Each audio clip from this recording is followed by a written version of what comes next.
जी हाँ, नमस्कार। News letter के साथ हाजिर हूँ मैं राकेश रंजन।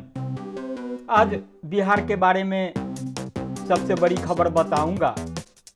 बातें पार्टीमार सियासत की है, पार्टीमार सियासत को लेकर हो रही भविष्यवाणी की है और उससे जुड़ी अब तक की सबसे बड़ी खबर की है। पहले बता दूं, सियासत की बात होती है तो उसको आप अगर नैतिकता की कसौटी पर कसेंगे और जो भी नैतिकता से जुड़ी जो कर्म की बातें हैं तो उसमें सियासत कहीं फिट नहीं बैठती है। आपको पहले बता देता हूँ, थोड़ा वक्त ले लेता हूँ।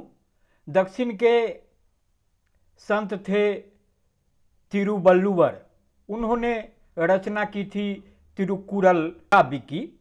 तो उसमें उन्होंने कृतज्ञता, न्याय, आत्मनियंत्रण, सदाचरण, व्यभिचार, सहनशीलता, लोभ, परनिंदा, छिछोरापन, कई कई जो जीवन के जो कर्म होने चाहिए उसकी व्याख्या की थी।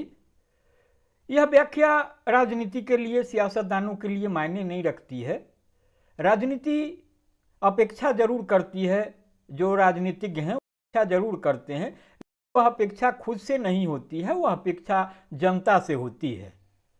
जैसे चुनाव में अगर अपेक्षा के अनुरूप परिणाम नहीं आए तो जनता को भला कह देना, जनता धोखेबाज है, तमाम चीज़ें हैं।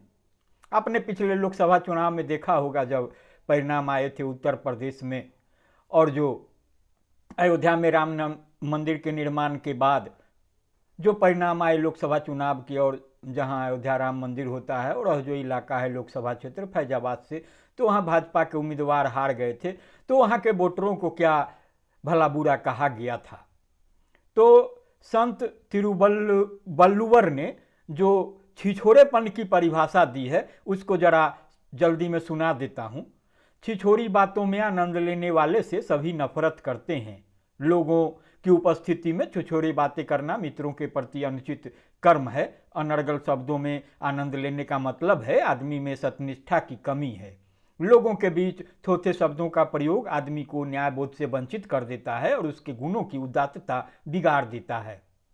अगर अच्छे स्वभाव के लोग भी निरर्थक शब्दों को बोलेंगे तो उनकी महानता और महिमा समाप्त हो जाएगी। वह आदमी नहीं बल्कि मनुष्यों के बीच त्याज चोकर है जो वृक्ष वृथा शब्दों में आनंद लेता है।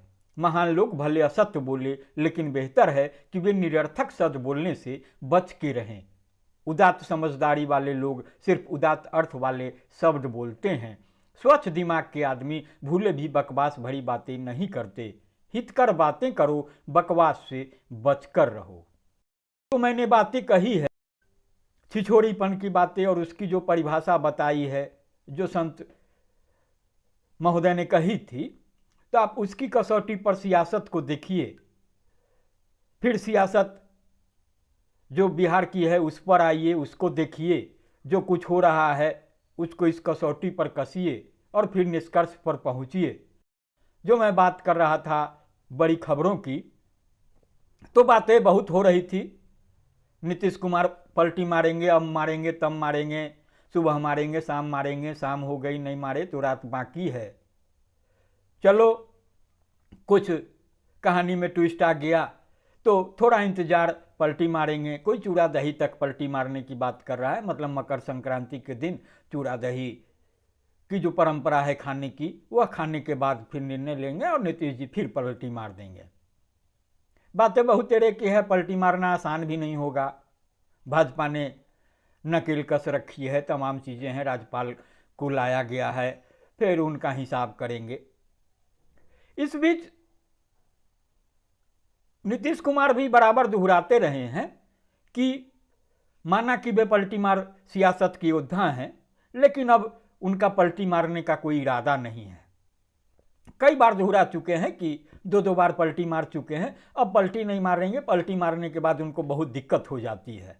अब वैसे भी जो राजनीति का भी सफ़र है और उम्र का भी सफ़र है, तो फिर यह तकाजा है कि ज़्यादा पलटी मारी न करे।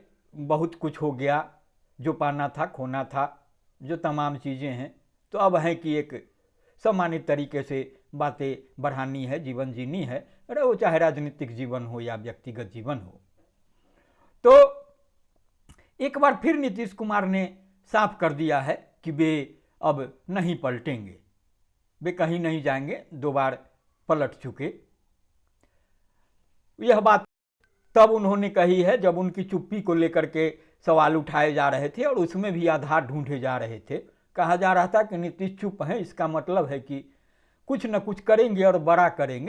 क्या करेंगे? वो पलटी ही मारेंगे, उससे ज़्यादा बड़ा करने के लिए उनके पास कुछ है भी नहीं है। अब तक वही तो करते रहे हैं।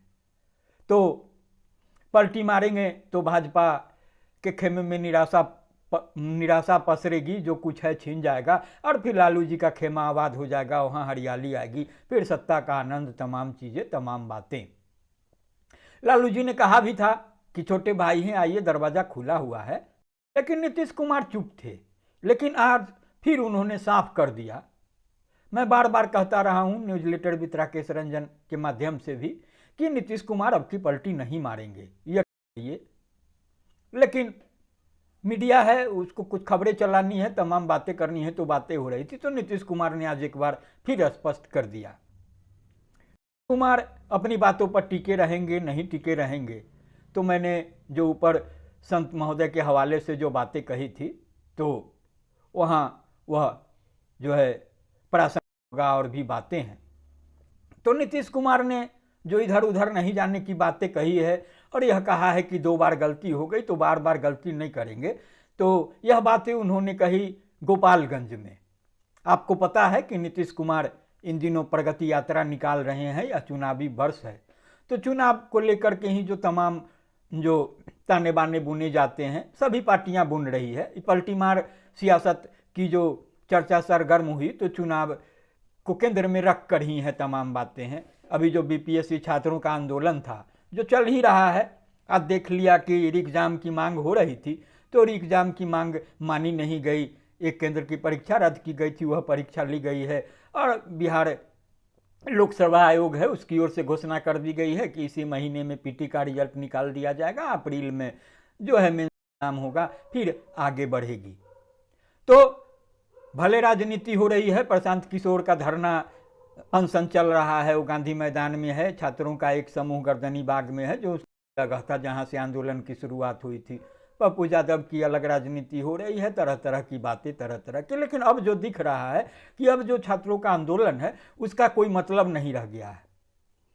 मतलब तब भी निकलना था जब मांग जो है वह सही जगह रखी जाती। लेकिन जिस तरीके से शुरू से नीतीश कुमार निशाने पर रहे, छात्रों के निशाने पर थी, यह बात समझ में आ रही थी कि छात्र हैं, वो तो सियासतदान नहीं है, उनको सीधी बात यह समझ में आती है कि मेरे साथ कुछ गड़बड़ी हुई है। तो चूंकि मुखिया हैं, राज्य के बड़े होते हैं, तो उन्हीं के माध्यम से मेरी समस्या का समाधान होगा। उन्हें बहुत तकनीकी बातें नहीं मालूम कि बीपीएससी जो है लोक सेवा आयोग है, वह संवैधानिक इकाई है। भले उसका जो गठन होता है, उसके चेयरमैन की नियुक्ति होती है, तो उसमें सरकार की भी भूमिका होती है, लेकिन उस पर मोहन राजपाल की भी लगती है। तो जो कुछ किया जाना है वो लोक सेवा आयोग के स्तर से किया जाना है और उसमें राज्यपाल की भूमिका है। लेकिन राजनीति की एंट्री हुई और सीधे नीतीश कुमार को कटघरे में खड़ा कर दिया गया, तो असल सवाल पीछे छूटती गए, राजनीति की बातें होने लगी।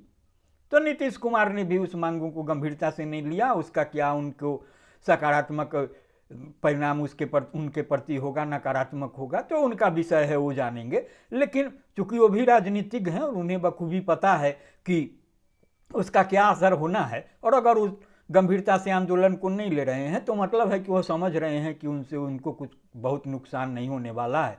अब इस आंदोलन में जो संजीवनी देख रहे हैं, जो कुछ कर रहे हैं, तो वो जाने, उनका काम जाने। अगर मामला अदालत में गया रहता अब तक, तो अदालत के तरफ से जो कदम उठाए गए होते तो उम्मीद थी कि फिर छात्रों के प्रति कुछ बातें हो सकती थी। अब बातें चूँकि सियासत हो रही है, तो यह कही जा रही है कि ऐसे समय में परीक्षा ले लिया गया कि अब छात्र कुछ भी नहीं कर सकते, अदालत भी नहीं जा सकते। तो छात्र छात्र थे, उनकी समझदारी का दायरा बहुत बड़ा नहीं था, वो किताबी ज्ञान रखते हैं, प्रैक्टिकल ज्ञान नहीं है। लेकिन जो बड़े बड़े दिग्गज राजनेता थे, कोई बिहार बदलने आए हैं, कोई बिहार बदलते रहे हैं, क्या उन लोगों को मालूम नहीं था कि क्या होना है? तो यही छल की बात है और यही बातें कही जा रही है कि सियासतदानों ने छात्रों के साथ किस तरीके से छल कर दिया और छात्रों के भविष्य की चिता पर अपनी राजनीति की रोटी सेकनी शुरू कर दी। छात्रों को यह पता नहीं चला कि उनका भविष्य किस तरीके से ईंधन में बदल रहा है और उस पर जो है उनके भविष्य पर भविष्य की जो आँच है, आग है, जो उस पर रोटी सियासतदान सेक रहे हैं। तो अब जो होना होगा बातें होंगी। उम्मीद तो यह की जानी चाहिए कि अभी छात्रों के लिए कुछ सकारात्मक बातें हो। एक तटस्थ आदमी यही कह सकता है, मीडिया नबीस के रूप में भी यही बातें हो सकती है। तो नीतीश कुमार को लेकर जो बड़ी बातें थी, तो मैंने बताया कि वही बड़ी बातें थी कि नीतीश कुमार ने कह दिया है कि अब वो पलटने नहीं जा रहे। तो नीतीश कुमार प्रगति यात्रा पर हैं। दूसरे चरण में गोपालगंज में थे, उनके साथ विजय कुमार सिन्हा भी थे जो मुख्यमंत्री हैं, भाजपा नेता हैं। पिछले दिनों उन्होंने भाजपा के कार्यक्रम में कहा था कि अटल जी का सपना अभी बिहार में पूरा नहीं हुआ है, वह तभी होगा जब भाजपा की अपनी खुद की सरकार बनेगी, भाजपा के अपने मुख्यमंत्री होंगे। ठीक है, सियासत है, उस पर भी चर्चा हुई, बातें हो गई। तो नीतीश कुमार ने कह दिया है तो पलटना नीतीश कुमार को है, और अगर वो कह रहे हैं तो मानने के सिवा, उस पर भरोसा करने के सिवा कोई दूसरा उपाय नहीं है। यह अलग बात है कि जो नैतिकता की बातें होती है, नैतिकता के धरातल पर खड़े होने की बात होती है, सुस्ता की बात होती है, ईमानदारी की बात होती है। तो मैंने शुरुआत में कही कि वो सब सियासतदानों के लिए नहीं है, वो तमाम चीज़ें राजनीति पर लागू नहीं होती, वो आम लोगों के लिए है, जनता के लिए है, मतदाताओं के लिए है। तो नीतीश कुमार का अपना इतिहास रहा है। आप देखे होंगे कि जब नरेंद्र मोदी प्रधानमंत्री के उम्मीदवार घोषित हुए थे भाजपा की ओर से, तो नीतीश कुमार ने यह कहते हुए खुद को एनडीए से अलग कर लिया था कि भाई वो जो नरेंद्र मोदी की पृष्ठभूमि रही है, खासतौर से मुख्यमंत्री के रूप में, और गुजरात से आते हैं, और गुजरात का जो पुराना इतिहास रहा है, तो उस हिसाब से उनके वैचारिक जो धरातल पर है, तो उस पर खड़े होने की स्थिति में नरेंद्र मोदी नहीं है, तो फिर उनके साथ खड़े नहीं हो सकते हैं। तो उन्होंने अलग राहें ले ली थी। आज के तारीख में फिर पलट कर आए, फिर साथ हैं और देख रहे हैं कि किस तरीके से यात्रा बढ़ रही है। बीच में भी अलग हुए थे, लालू जी के साथ चले गए थे, फिर वापस आ गए, फिर अभी जो जानने की बात है तो उनमें जो उनका स्पष्टीकरण आया है। पिछले जनवरी महीने में भी उन्होंने कहा था कि आपको जो है भाजपा को लेकर उन्होंने ऐसा ही बयान दिया था कि अब मरना मंजूर होगा, मिट्टी में मिल जाना मंजूर होगा, पर उनके साथ जाना मंजूर नहीं होगा। अब वादा तोड़ ही दिए हैं तो आपके वादे पर बिहार की जनता कैसे भरोसा करे।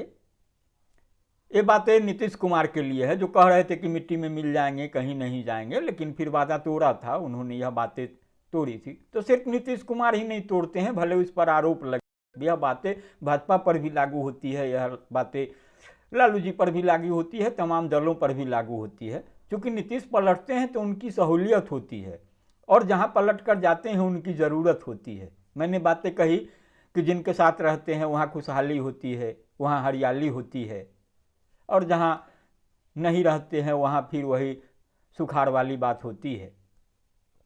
तो यह महत्ता है नीतीश कुमार की। तो भाजपा ने अभी कह दिया है तीनों कि नीतीश कुमार के चेहरे पर ही एनडीए चुनाव लड़ेगा। तो जाहिर सी बात है कि फिर नीतीश कुमार क्यों पलटेंगे, मुख्यमंत्री हैं ही हैं, मुख्यमंत्री का चेहरा घोषित कर चुनाव भी होगा। तो अब जो कुछ होगा चुनाव बाद होगा। भाजपा को करने के लिए भी क्या हो सकता है, फिल वक्त तो कुछ नहीं है, तो चुनाव बाद ही होगा। तो चुनाव बाद ही होगा जिस तरीके से महाराष्ट्र में हुआ। शिंदे साहब मुख्यमंत्री थे, संख्या बल घट गया, चुनाव बाद भाजपा बड़ी पार्टी हो गई। तो शिंदे साहब को कहा कि भैया ऐसे कैसे चलेगा, हमारी बड़ी हिस्सेदारी है तो कुर्सी भी बड़ी चाहिए। तो मुख्यमंत्री की कुर्सी शिंदे जी को हारदार कर देनी पड़ी। अलग बात है कि पिछले चुनाव में जो दुर्गति हो गई थी चिराग पासवान की वजह से, वो नरेंद्र मोदी के हनुमान होते हैं, तो सीटें कम गई थी। बावजूद इसके भाजपा ने भी मुख्यमंत्री उनको बनाया, बड़ा हिस्सेदार होने के बावजूद। लालू जी के साथ गए तो उन्होंने भी मुख्यमंत्री की कुर्सी दी, जबकि राजद की बड़ी हिस्सेदारी थी सरकार में। अभी भी फिर लौट के आए हैं तो वही स्थिति है।